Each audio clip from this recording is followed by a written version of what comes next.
désert du Sahara est peut-être l'un des plus célèbres au monde, peut-être même le plus célèbre. Un endroit où les sables semblent infinis et où se cachent d'innombrables secrets.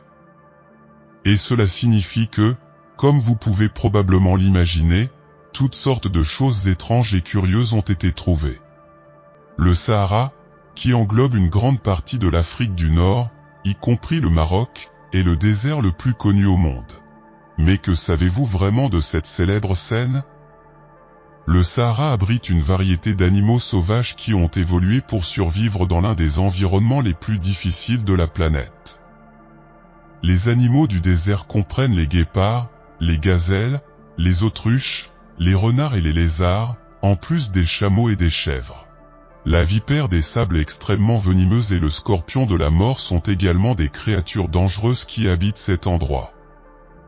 Récemment, il a été annoncé que des chercheurs ont fait une découverte surprenante dans le désert du Sahara qui changera tout ce que l'on croyait auparavant. Qu'ont trouvé les chercheurs sous l'œil du Sahara ? Le Sahara, le plus grand désert chaud de la planète et le troisième plus grand au monde, couvre environ 3,6 millions de miles carrés, occupant près d'un tiers du continent africain. Entouré par l'océan Atlantique, la mer Rouge, la mer Méditerranée et la savane sahélienne, le Sahara s'étend sur 10 pays. Le désert est connu pour ses champs de dunes de sable, mais il abrite également d'autres terrains et une grande diversité de vie. La région a révélé d'anciens artefacts qui témoignent d'une histoire plus prospère dans le passé. L'exploration archéologique dans le Sahara a conduit à d'importantes découvertes, telles que les ruines de la citadelle de Garamantéa en Libye, construite par les anciens Garamantéens, qui comptaient sur des tunnels souterrains pour s'approvisionner en eau. Bien que le Sahara ait été le théâtre de mystères et de disparitions au fil des siècles, les progrès technologiques actuels ont permis de révéler plus d'informations sur son passé. Le désert a également été affecté par des impacts de météorites au fil du temps, laissant des cratères et générant des nappes de verre vert. Le cratère Kaemal en Égypte et les météorites éparpillées dans le désert sont des exemples de ces collisions cosmiques. Le verre vert, extraterrestre, de ces impacts a été utilisé dans des objets anciens, tels qu'une cuirasse trouvée dans la tombe de Toutankhamon. Bien qu'il y ait encore beaucoup à découvrir dans le Sahara, les progrès technologiques et l'intérêt croissant pour son histoire continuent de faire la lumière sur cette région désertique énigmatique. Le Sahara n'a pas toujours été un désert, car les limites des zones sablonneuses ont changé au cours de millions d'années en raison des changements climatiques. Des scientifiques enquêtent sur son histoire et ont découvert des preuves d'une ancienne rivière creusée dans un canyon sous-marin au large des côtes de la Mauritanie. Cela indique que le plus grand bassin versant du monde est originaire du Sahara. Les sédiments fluviaux et les vestiges de ce fleuve soutiennent la théorie selon laquelle le Sahara avait une présence aquatique dans le passé. Une étude récente révèle que, dans le passé, le Sahara abritait d'énormes animaux marins, dont certains étaient des monstres aquatiques géants et terrifiants. Cette découverte, étayée par des preuves, montre que le Trans-Sahara Siwa, une masse d'eau préhistorique, a inondé des régions d'Afrique de l'Ouest il y a entre 100 et 50 millions d'années. Depuis 2 décennies, les scientifiques étudient le sol et les fossiles du Mali pour mieux comprendre son environnement préhistorique. Ils ont découvert qu'un ancien plan d'eau chaud et peu profond abritait des serpents de mer de 12 mètres et des poissons-chats de 1,5 mètre, le plus grand poisson-chat mesurant 160 cm. À cette époque, de nombreux prédateurs supérieurs, tels que les crocodiles et les serpents géants, existaient dans cette écologie préhistorique. Cette ancienne étendue d'eau, connue sous le nom de mer intérieure du Sahara, reliait des régions qui sont aujourd'hui l'Algérie et le Nigeria. L'isolement de ce plan d'eau a peut-être réduit la présence de prédateurs et assuré des ressources constantes, permettant aux espèces de se propager sans contrôle. Cet environnement isolé a peut-être favorisé la sélection d'un gigantisme chez les espèces aquatiques, similaire à celui observé sur les îles terrestres. Le Sahara a subi une transformation significative depuis l'époque de la vie aquatique. Dans le passé, le désert abritait des créatures géantes telles que le Machimosaurus rex, un crocodile de 9 mètres de long. Le plus grand dinosaure carnivore connu a également été découvert dans la région. Ce crocodile marin habitait un grand lagon qui s'étendait dans l'océan Tethys, où il chassait les poissons et les tortues de mer à l'aide de son énorme tête et d'une puissante morsure. Il est également possible qu'il se nourrisse des corps d'autres animaux géants qui habitaient cette zone. Des fossiles de formes de vie aquatique continuent d'être découverts dans le Sahara. Parce que le désert est si inhospitalier, les paléontologues peuvent explorer librement les zones 0D sans entrave. Le spinosaure est le plus grand dinosaure carnivore connu. Il vivait il y a environ 95 millions d'années et était plus grand que le Tyrannosaurus rex. Il avait des adaptations uniques, telles qu'une voile osseuse sur le dos, et est considéré comme le seul dinosaure semi-aquatique connu. Un groupe de fossiles trouvés au Maroc a permis une étude plus complète du spinosaure, car les os de la découverte originale ont été détruits pendant la Seconde Guerre mondiale. Leurs longues pattes plates, ainsi que leurs narines hautes, indiquent leur adaptation à l'eau. La bougie sur son dos devait être impressionnante pour les anciens qui vivaient près des plans d'eau. Au Sahara, la plus grande sépulture humaine a été trouvée sur le site de Gobro, au Niger. Au cours de 2 années de fouilles, environ 200 squelettes ont été découverts, révélant 2 périodes d'occupation séparées par plus de 1000 ans. Les objets trouvés, tels que des pointes de flèches et des bijoux en os, indiquent que ces personnes chassaient probablement dans des plans d'eau à proximité. Bien que certaines sépultures aient été inhabituelles, comme celle d'un homme assis sur des fragments de carapace de tortue, il y a encore beaucoup de choses que nous ne savons pas sur leur vie et leur mort. Il y a plus de 100 millions d'années, une explosion dans le Sahara a donné naissance à l'énigmatique œil du Sahara. Ce phénomène s'est formé lorsque la roche fondue a provoqué l'effondrement du calcaire, créant une roche appelée brèche. Au fil du temps, l'érosion a complété le processus, donnant naissance à la structure aux anneaux concentriques que l'on peut voir aujourd'hui dans le désert. L'œil du Sahara a engendré des théories intrigantes, telles que la possibilité qu'il soit le site de la légendaire Atlantide, une civilisation décrite par Platon. Les similitudes entre la structure de l'œil du Sahara et les descriptions épiques de l'Atlantide ont suscité des spéculations. Selon le récit de Platon, cette civilisation avancée a connu une fin tragique en raison de son arrogance et de ses conflits avec les Athéniens, au milieu des guerres et des catastrophes naturelles déclenchées par les dieux. Finalement, l'Atlantide a sombré dans la mer et a disparu à jamais. Ces découvertes dans le Sahara continuent d'interpeller les scientifiques et nous rappellent qu'il reste encore beaucoup à apprendre sur l'histoire et la géologie de cette vaste région désertique. L'œil du Sahara est un témoignage impressionnant des événements géologiques du passé et nous invite à réfléchir sur les mystères et les légendes qui persistent encore dans l'humanité. L'œil du Sahara, visible depuis l'espace, ressemble à une grande cible et a commencé à émerger lorsque le supercontinent Pangée s'est disloqué. Différents types de roches, tels que les carbonates et le basalte noir, sont incrustés dans l'œil, similaires aux formations rocheuses d'Hawaï. Bien que les origines de l'œil du Sahara restent un mystère, sa présence dans le désert fascine autant les scientifiques que les explorateurs. Platon a utilisé l'histoire de l'Atlantide comme une parabole pour transmettre ses idéologies, de la même manière que le film Avatar met en garde contre le racisme et la cupidité des entreprises. L'Atlantide a été décrite comme une terre divisée en zones d'eau et de terre, une disposition qui correspond à celle de l'œil du Sahara aujourd'hui. Les montagnes adjacentes étaient considérées comme sacrées et symbolisaient le divin.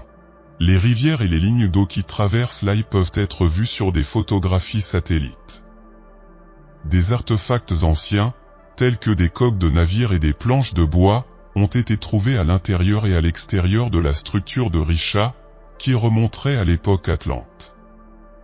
Bien que Solon et Platon aient été respectés pour leur intégrité, l'histoire de l'Atlantide a fait l'objet de controverses. Étonnamment, dans Wikipédia et d'autres sources, les pages liées à l'Atlantide, à l'œil, au roi Atlas et au dieu Poséidon sont bloquées.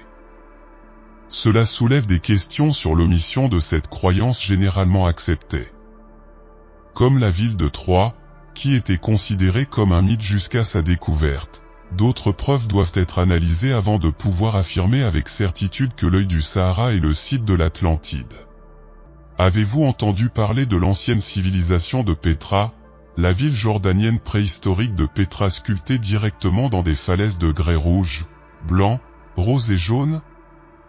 Il a été perdu pour le monde occidental pendant des centaines d'années.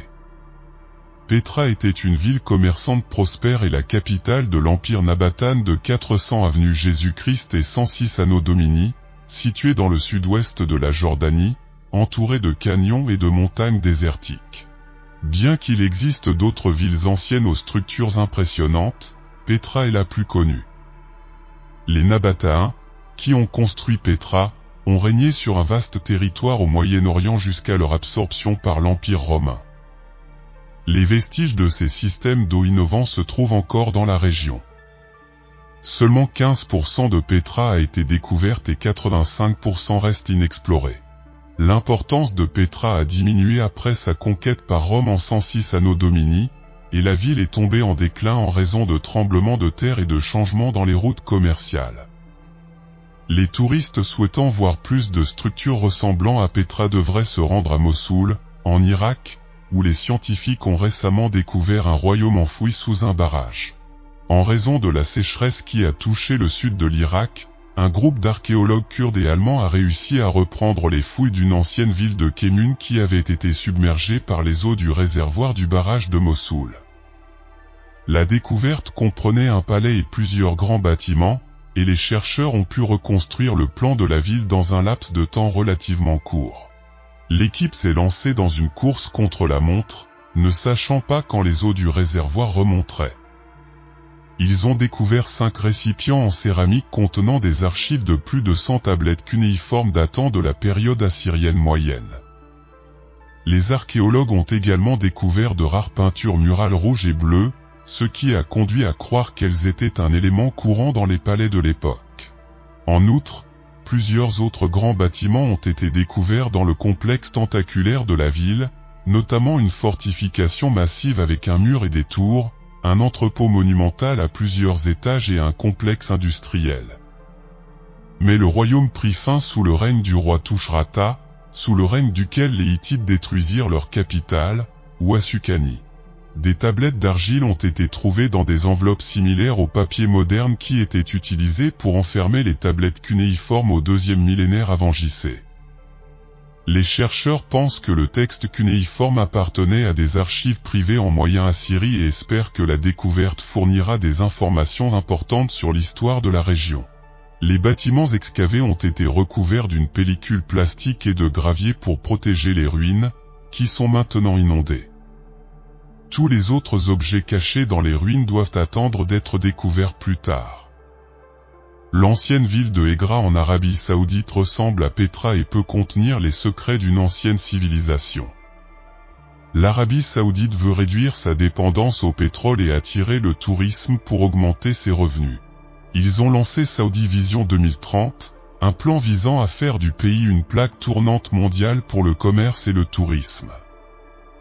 Le prince héritier a commencé à délivrer des visas touristiques et la ville de Egra est un choix évident pour attirer les visiteurs en raison de son architecture et du fait qu'elle est pratiquement inconnue. Les Nabatéens étaient des nomades du désert qui contrôlaient les routes commerciales et fournissaient des épices et des aromates. Egra était une ville provinciale importante pour eux. Les Nabatéens sont devenus visibles dans l'histoire parce qu'ils sont naturellement devenus riches. Les Nabatanes prospérant à partir du 4e siècle avenue Jésus-Christ. Jusqu'au 1er siècle anno Domini. Et son territoire comprenait la Jordanie, la péninsule égyptienne du Sinaï, l'Arabie Saoudite, Israël et la Syrie. Son identité a été perdue et Petra a été redécouverte en 1812. La difficulté d'en apprendre davantage sur les Nabatéens est qu'ils ont laissé très peu d'histoires de première main. La plupart de ce que nous savons d'eux provient de documents écrits par des inconnus. La plupart des structures restantes sont des tombes, et de nombreux vestiges architecturaux de la ville ont été littéralement perdus dans les sables du temps. Malgré leur obscurité, Les Nabataeos ont été les premiers pionniers de l'architecture, profitant de l'environnement aride et désertique à leur avantage. Les tombes de Hegra ont des conduites d'eau naturelles pour les protéger de l'érosion, ce qui les a maintenus en bon état pendant des milliers d'années. Les Nabatéens, qui ont construit ces tombes, étaient innovants et créatifs. L'architecture des tombes est influencée par l'architecture grecque et romaine classique, mais a également des influences mésopotamiennes, iraniennes, égyptiennes et grecques, créant un style d'architecture unique appelé baroque arabe. Les tombes portent des inscriptions intimidantes mettant en garde contre des amendes et des punitions divines en cas d'intrusion. Ces inscriptions comportent également des dates importantes pour les archéologues et les historiens. À Hegra, la tombe la plus ancienne date de 1 avenue Jésus-Christ. Et le plus récent est 70 Anno Domini, qui aide à combler les lacunes de la chronologie. Il existe 7000 inscriptions nabatéennes dans tout le royaume, mais seulement un peu plus d'une centaine d'entre elles sont datées. La plupart des inscriptions sont de courts écrits qui contiennent le nom d'un individu ou une pétition à un dieu. Certaines tombes de Hegra contiennent les derniers lieux de repos des hauts fonctionnaires et de leurs familles, qui, selon l'écriture sur leurs tombes, ont porté leurs titres militaires romains adoptés avec eux dans l'au-delà. Les inscriptions soulignent également l'importance commerciale de Hegra et la diversité de la société nabatéenne. Le terme nabatéen n'est pas un terme ethnique, mais une expression politique signifiant qu'ils sont en charge d'un royaume ou d'une dynastie, et il y avait de nombreux types de personnes dans le royaume nabatéen. La tombe de Lian fils de Cusa est la plus grande de Hegra, mais elle est laissée inachevée dans son tiers inférieur. Certaines tombes ont été abandonnées à mi-chemin de la construction pour des raisons inconnues. Un nouveau chapitre de l'histoire de Hegra vient de commencer, car les voyageurs ont pour la première fois un accès facile à l'endroit. Auparavant, il était difficile de visiter Hegra, seuls certains Saoudiens et terroristes étrangers pouvaient le faire avec une autorisation spéciale. Maintenant, n'importe qui peut acheter un billet en ligne pour 25 $ et visiter cette région en autobus. En plus de Hegra, il y a d'autres sites historiques à proximité tels que l'ancienne ville de Dadan et le canyon de Jabal Hikma qui sont ouverts aux visiteurs. La ville d'Alula est également ouverte au tourisme et devrait attirer 2 millions de touristes par an d'ici 2035. L'aéroport d'Alula a été rénové et il y a un hôtel de luxe conçu par un architecte français qui ouvrira ses portes en 2024. Les Nabatéens sont une civilisation importante. La région et son héritage peuvent être vus à Hegra, mais 10 autres langues historiques ont également été découvertes dans la région. Alula est considérée comme une région importante dans le développement de la langue arabe. Il s'est avéré qu'une ancienne civilisation appelée les Harapéens a prospéré vers 3000 avenue Jésus-Christ. Dans ce qui est aujourd'hui le Pakistan et l'Inde. Des scientifiques indiens travaillant dans le golfe de Kamba suggèrent que les Harappas en descendent d'une culture mer avancée qui a été submergée par l'élévation du niveau de la mer à la fin de la dernière période glaciaire. La découverte de cette civilisation submergée a prouvé l'existence d'une ancienne civilisation et a établi la possibilité que les anciennes civilisations aient été submergées par l'élévation du niveau de la mer après la dernière période glaciaire. On pense que la plus ancienne civilisation de la cité-État a existé en Mésopotamie il y a environ 5500 ans. En outre, une vaste civilisation mature a été découverte à la frontière de l'Inde, du Pakistan et de l'Afghanistan, appelée la civilisation harapéenne, qui existait il y a entre 5300 et 2800 ans. D'importantes ruines ont été découvertes en Inde, notamment des villes avec des rues droites bien construites, des systèmes de drainage et de transport par eau. Les artefacts trouvés indiquent qu'il y avait un chaînon manquant majeur entre les anciens chasseurs-cueilleurs et la civilisation harapéenne. Les archéologues pensent que ce chaînon manquant a peut-être été submergé par une élévation significative du niveau de la mer causée par la fonte des calottes glaciaires. L'Institut national des technologies océaniques de l'Inde a mené des études marines et a découvert des caractéristiques carrées et rectangulaires qui semblent être d'origine humaine et qui auraient fait partie de la civilisation harapéenne submergée. 2 anciens canaux ont été découverts dans la région de Kamba, à 20 km des côtes d'aujourd'hui, avec un équipement technologique qui crée des images du fond marin. Des caractéristiques ressemblant à une structure d'habitation des deux côtés du canal ont été identifiées dans un quadrillage, indiquant que les anciens avaient un bon sens de l'urbanisme. En dessous de quelques centimètres de sédiments marins fins, des alluvions et des galets typiques des sédiments fluviaux terrestres ont été observés, suivis de conglomérats fluviaux typiques à de plus grandes profondeurs, montrant que la zone maintenant submergée était une terre sèche traversée par des rivières. Avant d'aller plus loin, permettez-moi de vous parler d'une nouvelle découverte secrète dans le Sahara qui a changé l'histoire, car regardez là, il s'agit d'un sous-marin. Que fait-il au milieu du désert? Eh bien, ce n'est pas sa place habituelle, mais c'est là qu'il s'est retrouvé. Le sous-marin a disparu il y a quelques années, mais il est apparu d'une manière ou d'une autre au milieu des sables du Sahara. Le comment ou le pourquoi reste un mystère.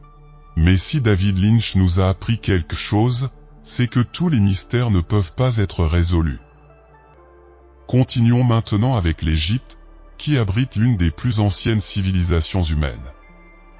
Ce pays transcontinental possède une histoire plus longue que tout autre pays dans le monde. L'Égypte ancienne est considérée à juste titre comme le berceau de la civilisation, car la science et l'archéologie ont montré qu'elle était à l'origine du premier développement humain. Que ce soit dans les domaines de l'art, de la littérature, de la langue, de l'agriculture, de l'urbanisation ou de l'ingénierie, les Égyptiens semblent être les pionniers du progrès et des prouesses technologiques. Vous pensez peut-être que les pyramides de Gizeh, les pharaons momifiés et leurs tombes cachées sont tout ce qu'il y a en Égypte, mais ce n'est pas du tout vrai. La civilisation égyptienne avait une bonne connaissance des mathématiques appliquées et de l'ingénierie, ce qui s'est reflété dans la construction des pyramides de Gizeh. Les Égyptiens étaient méticuleux et précis dans leur style de construction, suivant des modèles spécifiques et utilisant des ressources humaines spécialisées sous le contrôle d'un ingénieur en chef et de ses subordonnés. La géométrie était un sous-produit nécessaire du processus d'arpentage et a été utilisée pour préserver la conception et la propriété du terrain. L'Égypte hellénistique est considérée comme l'origine de la technologie des phares. À Alexandrie, il y avait un treuil en porte-à-faux qui soulevait la cargaison des navires. Le phare de la ville, construit au IIIe siècle avenue Jésus-Christ, a été conçu par Sostratus de Cnide. Les anciens Égyptiens pouvaient travailler le granit solide avec des outils en bronze, comme en témoigne la découverte de bâtiments monumentaux en pierre comme celui de Saqqara. Les obélisques sont un autre mystère d'ingénierie, avec 29 d'entre eux ayant survécu à ce jour. La forme des pyramides et des obélisques peut avoir été inspirée par des phénomènes naturels liés au Soleil, ce qui suggère que la connaissance de l'astronomie a influencé les méthodes de construction des anciens Égyptiens. Dans l'Égypte ancienne, les rampes étaient utilisées pour déplacer des objets lourds, tels que des blocs pour construire des pyramides. La Grande Pyramide code d'importantes constantes mathématiques telles que pi, sigma et Eulé, connues et utilisées par les Égyptiens il y a des milliers d'années. La géométrie de l'élévation de la Grande Pyramide encode également les proportions de la Lune et de la Terre. Les Égyptiens étaient des experts en irrigation et construisaient des canaux et des fossés d'irrigation en utilisant leur ancien calendrier égyptien. Les anciens Égyptiens pratiquaient l'irrigation par bassin pour profiter des crues du Nil et fertiliser les champs. Ils ont construit des terres et des berges pour créer des bassins qui permettaient à l'eau de rester pendant un mois avant d'être évacuée dans les bassins en aval. Ils ont également construit des canaux avec des écluses pour contrôler le débit de l'eau et former des réservoirs en cas de sécheresse. Les anciens Égyptiens ont créé des roues à eau et des nilomètres avancés pour leur époque. Les roues à eau utilisaient le système de contrepoids, chat d'œuf, pour irriguer les cultures. Le nilomètre mesurait la hauteur de la rivière et était utilisé pour prédire les inondations ou les sécheresses. Les anciens Égyptiens dépendaient fortement de l'eau du Nil, et ces inventions leur ont permis de mieux la contrôler. Les anciens Égyptiens se concentraient davantage sur l'agriculture et l'irrigation, ce qui déconcerte les scientifiques modernes. Des cylindres de granit ont été trouvés qui sont déroutants car on ne sait pas à quoi ils servaient et comment ils étaient sculptés sans outils modernes. Les premiers humains utilisaient des pointes de silex pour percer des trous dans les dents, les os et les coquillages, et on pense que ce matériau était utilisé pour sculpter des cylindres de granit.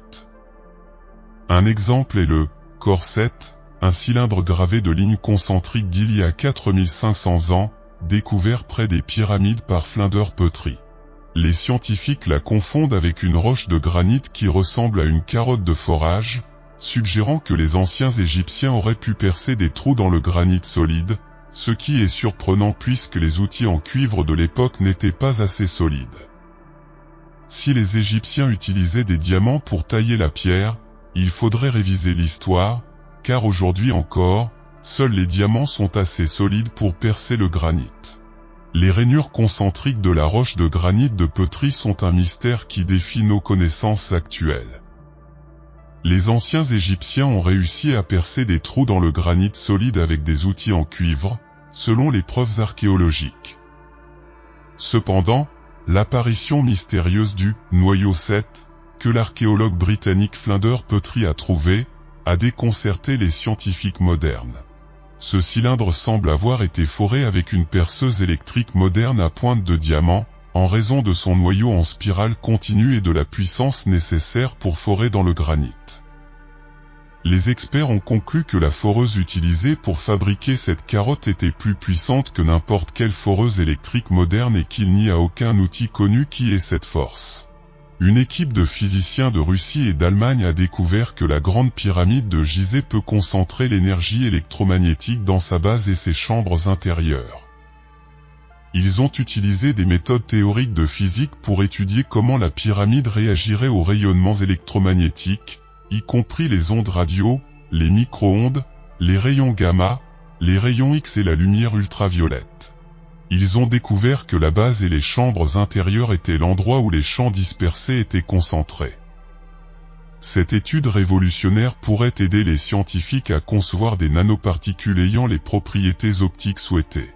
Bien qu'il soit peu probable que les anciens Égyptiens aient été conscients de ces propriétés uniques de la pyramide, cette découverte soulève la possibilité qu'ils en savaient peut-être plus sur la physique qu'on ne le pensait auparavant. La médecine égyptienne était très en avance sur son temps et a laissé des traces dans d'anciens papyrus datant d'au moins 5000 ans. Les papyrus fournissent des informations sur les maladies, les diagnostics et les remèdes. Bien que la médecine égyptienne primitive reposait sur des incantations et la magie religieuse, les médecins effectuaient des procédures médicales ou chirurgicales.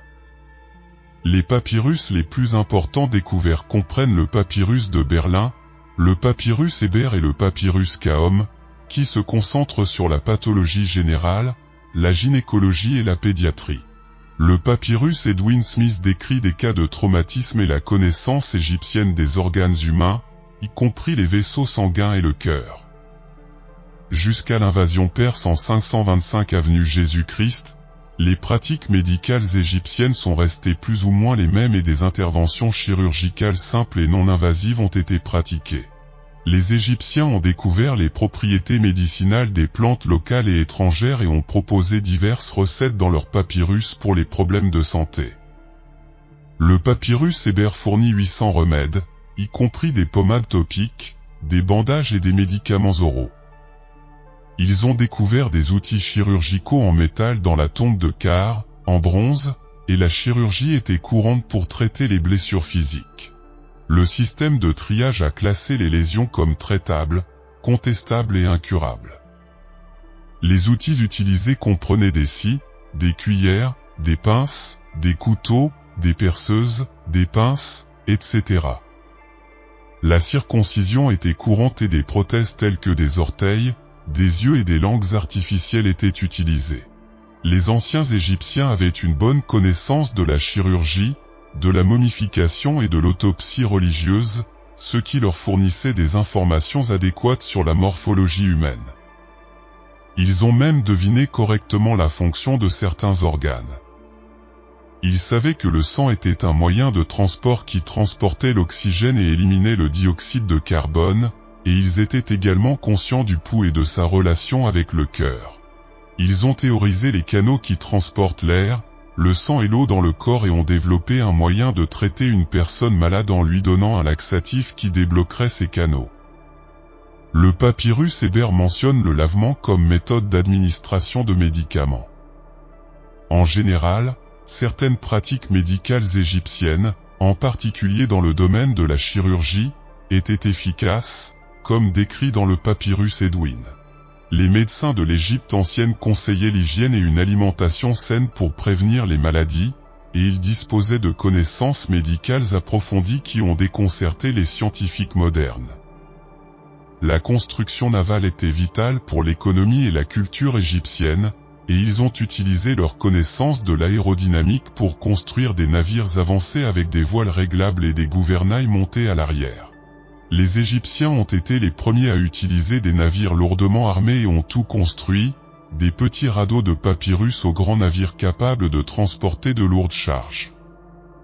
Le navire de Khéops est un exemple d'un navire bien conservé que l'on trouverait en train de naviguer aujourd'hui. Bien que ce ne soit qu'en 2400 avenue Jésus-Christ qu'ils ont pu construire des navires capables de résister aux vagues de la Méditerranée. À l'époque où les pyramides ont été construites, les navires égyptiens n'avaient pas de quilles, mais ils utilisaient des cordes pour éviter de chavirer. Ils étaient propulsés par des rames et une grande voile. Vers 1500 avenue Jésus-Christ, des navires se rendaient au Liban pour trouver du bois de valeur. Les Égyptiens ont compris comment construire des quilles et des coques renforcées à l'intérieur à cette époque, ce qui a donné naissance à deux nouveaux types de navires, l'un avec des coques larges pour transporter des marchandises et l'autre avec des galères étroites pour la guerre. Les Égyptiens utilisaient des cadrans solaires et des constellations pour connaître leur position lors de leur voyage en mer. Certains experts suggèrent que les anciens Égyptiens connaissaient l'électricité, car des cryptes ont été trouvées sous le temple d'Hathor à Dendra qui pourraient contenir d'anciennes ampoules et un objet ressemblant de manière frappante à une ampoule électrique. Cependant, cela fait encore l'objet de débats parmi les experts. Certains pensent que les anciens Égyptiens ont peut-être découvert l'électricité, en raison d'inscriptions trouvées dans le temple d'Hathor à Dendra qui semblent représenter une ancienne ampoule. Alors que certains partisans de cette théorie suggèrent que les anciens Égyptiens produisaient de la lumière par le biais de rituels, la plupart de ces théories ont été démystifiées par des professionnels.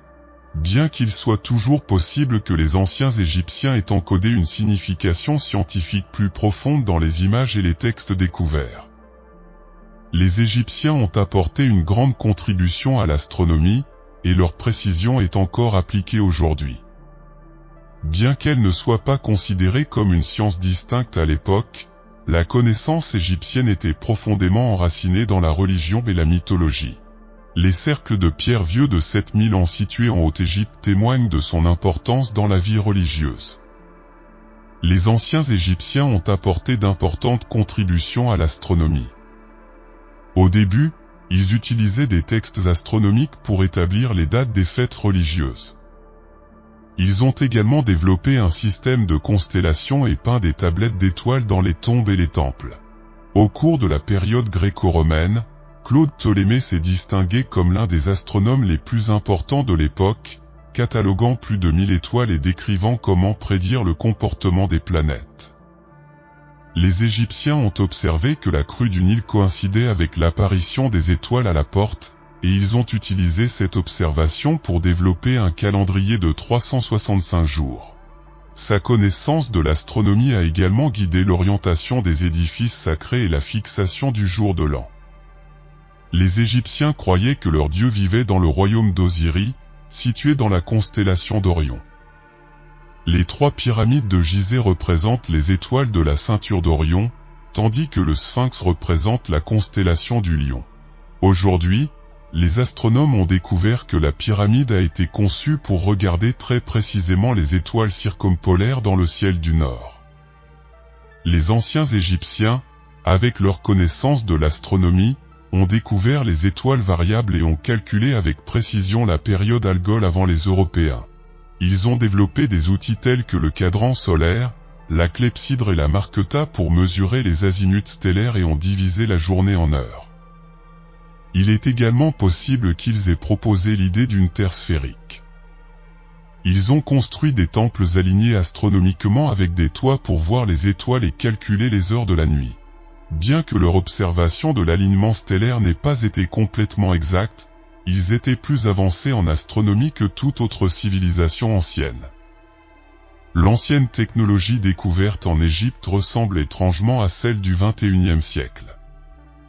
Nous ne devons pas sous-estimer leur civilisation, leur approche progressiste et leur vaste connaissance.